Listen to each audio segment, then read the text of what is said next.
Hello guys, welcome sa ating channel. Maligayang pagbabalik. Bali, naka first dive tayo mula nung nawala tayo sa ere. Gawa ng nagkasakit po tayo. Bigla. Halos mga isang buwan tayong nakaratay lang sa higaan. Sa awa ng Diyos, ito unti-unti nang nakarecover at nakagagawa na ng mga adventure for fishing. Dalawang video ko sa araw, saka ito susunod night dive na. Sana tuloy-tuloy na itong pagaling natin. Maraming salamat po sa mahal na Panginoon at sa mga taong tumutulong sa akin kung nagkasakit ako. Ito balik gawain na naman tayo. Night dive sa susunod na video ko. Ito i-upload ko night dive. Akyat sana mga isda, kaso may hindi nasang pangyayari kaya umuwi kami agad. So yan guys, maraming salamat po sa inyong suporta, panonood, at siyempre po sa inyong pag-like at pag-share, pag-subscribe na rin. So hindi pa po nakapag-subscribe, please po paki-subscribe naman po. Yun, abang-abang na lang. Ingat po tayong lahat. Maraming salamat sa inyo at sa mahal na Panginoon. God bless po. Ayan, visibility check muna tayo guys. Naglalakad tayo papunta doon sa hanggang bewang na part. Doon na tayo magpiprepare ng mga gamit natin at magsusuot ng kapay o pins. Yun, try natin. At ito ang visibility sa ilalim, napakalabo. Hanggang bewang lang lalim yan, pero yun hindi talaga tumatagos halos yung liwanag ng flashlight. Ito guys, may nakita tayong mga maliliit na emperor fish. Yan, dalawang magkatabi. Pinagmamasdan lang natin. Medyo magalaw sila kasi may hangin, maalon din,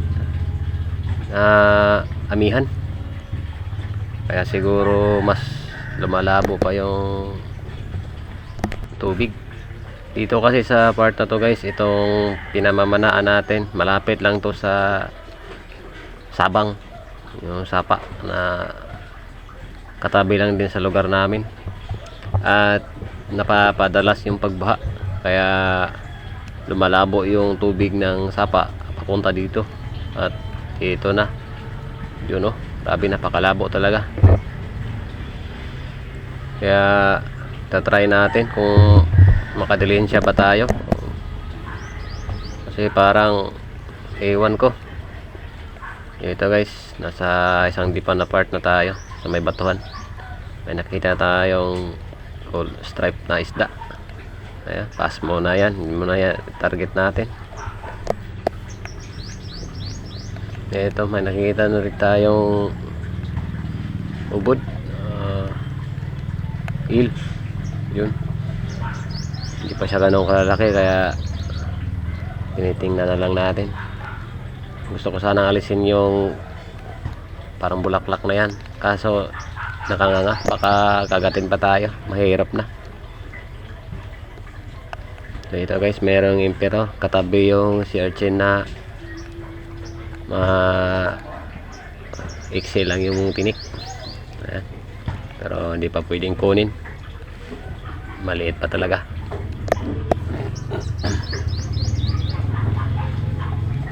Dito sa dive na to guys, butiti naman yung nakita natin. Itong klaseng butiti na to nasa may hibasan na part lang, o sa mababaw na part. Pag lumalaki yung tiyan nito, hindi masyado, hindi katulad nung puffer fish na nasa may mga malalim na part. Yun talaga ang lumulubo ng husto, yung tiyan. So kita nyo naman yung visibility, nasa dalawang dipan ako nyan. At ito yung unang isda natin guys. kinuha na natin dahil naisip ko baka magsiuwi o mag-decide ng uuwi yung kasama natin dahil wala talaga, malabo talaga, halos walang makita kahit malalakas pa yung flashlight namin. So dito guys, may nakita tayong danggit, unang kalabit, pumalya pa, kala ko lalayas na, hindi na lang walang buwan ngayon, kaya yun, nakuha pa natin. Unang danggit sa dive na to guys, palangalawang isda. Dito may nasundan tayong makintab, nasa may buhangin din na part, malapad na to guys, kaya binanata na natin. Pag ganitong klaseng isda, pag may buwan, ako habulan talaga, malala. Pero ngayon pa new moon na, ang aamo na nila. Ito, may nakatambay na danggit yun sa pool, parang may hinihintay, siguro tayo hinihintay dito, kaya yun, nagpahuli. Ito kasing pinamamanaan natin guys, mabuhang ito na part, kaya ang dali lang lumalabo yung tubig, konting alon lang malabo na agad. May putik pang halo yung buhangin dito. At ito, may alimasag tayo nakita, kaya kinuha na natin, nasa good size na, pwede na. Isa to sa mga paborito ko dito sa lamang dagat guys, kasi tatlong klase lang yung paborito ko sa lamang dagat. Isa dito yung ito, alimasag, at saka yung pusit lumot or pusit bahura. Yung pangatlo yung siyempre yung mga shells at clams. Yung tatlong klase lang talaga guys yung pinaka paborito ko sa lahat. Ito, may nakita tayong pusit. Yun, kita niyo naman kung gaano kalakas yung blinker natin, pero pagdating sa pagsisid dito nga na part, ayaw talaga, ay hindi talaga makatagos halos sa ilalim. Buti na lang na kita natin agad tong pusit na to, nasa tabi lang ito ng kasama ko, hindi niya napansin. So dito may danggit ulit, yun, akyat sana mga danggit ngayon guys, at ang aamo pa at ang lalapad pa, kaso sa di namin inaasahan, maya maya ng konti, hindi ko na nabidyohan, hindi ko na napakita sa video, pero kasi natatakot na ako, na-concentrate na lang akong maglangoy papuntang sa may tabi, kasi baka masagi ako, mahirap na. Dito guys, sumalubong sa atin mula sa ilalim, umibabaw yung malalapad na danggit, dalawa sana yan guys, kaso hindi quick reload yung pana natin, kaya isa lang yung nakuha natin. Parang ito yata yung pinakamalapad sa mga nahuli ko, sayang.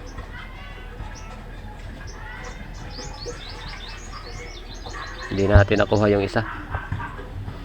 Pati ito guys, may alimasag pa, kaso kala ko tumabi lang sa may lambat, yung pala talagang sumabit na siya sa lambat. Hindi naman tayo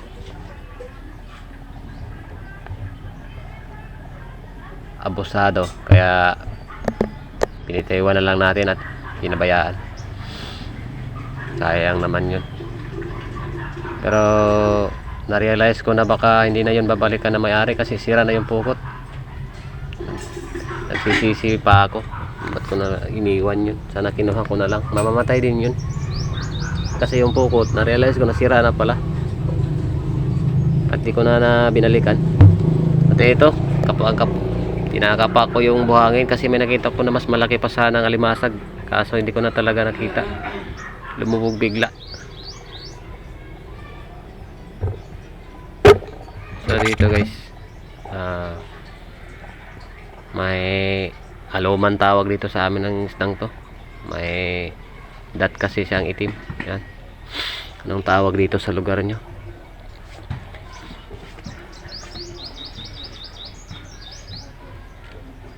Pwede na ito pang ulam.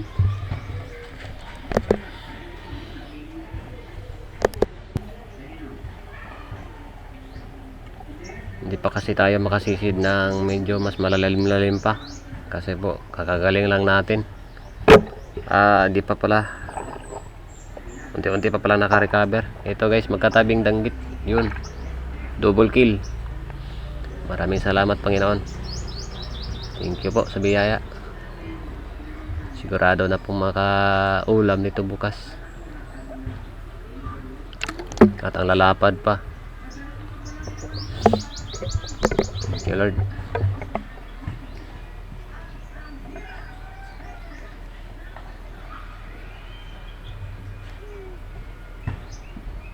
Siguro pag season na ng habagat, malilinis na itong dito na banda na part.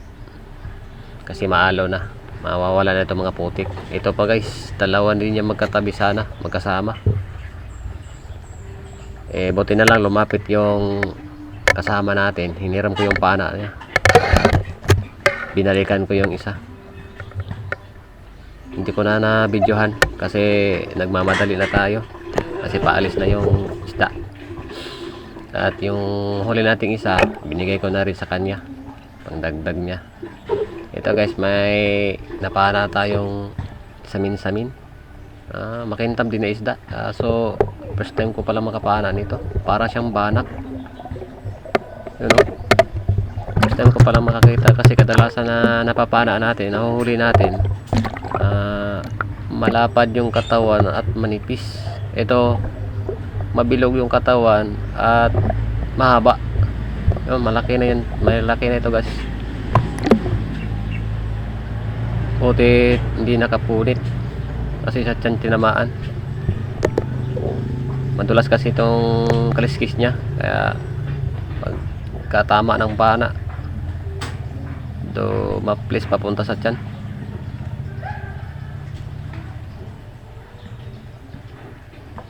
Another dive. Ito guys, medyo malalim-lalim na tayo. Nasa mga 5 hanggang 6 na dipa na to. Ito yung bato na sinisilip natin at madalas tayo makakita dito ng mga malalaking isda. Yung pinakamalaking nakita ko dyan, ipawikan. Yung pangalawa, malaking butiti. Nasa mga 5 kilos na butiti yata yun. Pero hindi natin kinuha kasi sobrang laki na. So ito yung na time na to guys, wala tayong nakita kaya iwanan natin yan. Dito na part na to guys, may nakasagi sa bibig ko. Medyo masakit siya. So tiniis ko lang. Siguro yun na, nagsimula nang umakyat yung mga salabay, mga jellyfish. Nasagi ng galamay niya yung bibig ko. At dito na nagsimula guys. Naka ilang dive na lang tayo dito. Mga ilang kapiraso na lang yung huli natin. Wala dito.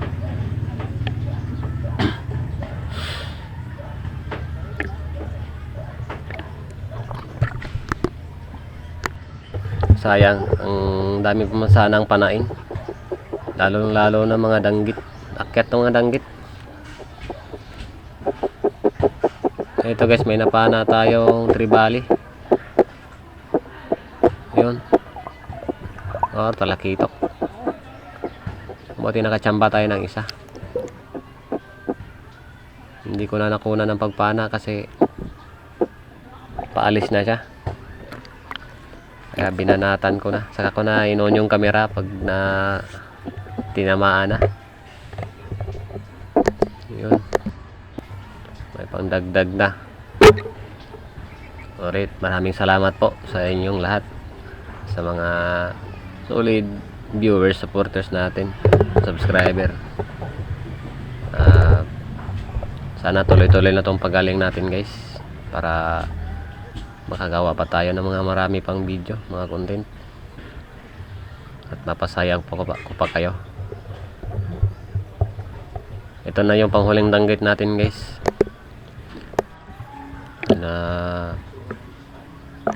lumangoy tayo ng mga ilang metro, doon na tayo nakakakuha ng ito yung panghuli talaga.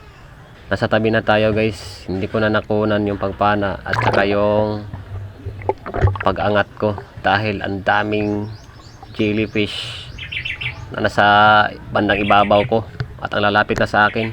Buti naka double shot tayo at hindi masyadong tumagos yung mga kwan. Marami tayong muntik na talagang masagasaan. Buti na lang sa awa ng Diyos nakarating tayo sa tabi ng ligtas. So ito na lahat yung huli natin guys. Kita nyo naman yung mga danggit ang lalapad. Sayang talaga pero goods na rin. At least may biyaya pa din kahit ganun ang sitwasyon. Thank you Lord sa lahat po ng mga biyayang pinagkaloob nyo sa aming lahat. At siyempre sa mga tumutulong sa akin at sumusuporta. Maraming salamat po sa inyo. At God bless po.